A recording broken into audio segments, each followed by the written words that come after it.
Hello అందరికీ, పిల్లల కోసం స్నాక్స్ చేస్తున్నాను ఈరోజు. అది మీతో నేను షేర్ చేసుకుంటున్నాను.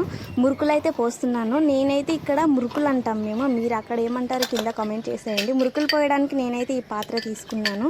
మినపప్పు, శనగపప్పు, బియ్యం నేను ఆల్రెడీ మిల్లుకి పట్టించుకొని పెట్టుకున్నాను. ఫస్ట్గా నేను ఒక బొగంటి తీసుకొని పిండి పోసుకున్నాను. పిండి పోసుకున్న తర్వాత కొంచెం వేడి నూనె, వేడి వాటర్ వేసుకొని కలుపుకోవాలి. కొంచెం తడిగా కాకుండా కొంచెం గట్టిగా కాకుండా మనకు మురుకులు వచ్చే విధంగా ఈ విధంగా అయితే చేసుకోవాలి. నేను ఈ పాత్రలు అయితే నింపుతున్నాను. పోయడానికి ఆయిల్ స్టవ్ మీద పెట్టుకున్నాను. అది వేడిగా అవుతుంది. ఒక వాయ అయితే వేసాను, ఎలా వస్తుందో చూడాలి. నేను ఒక ఆకారం అయితే వేయలేదు, నాకు వచ్చినట్టయితే వేసాను.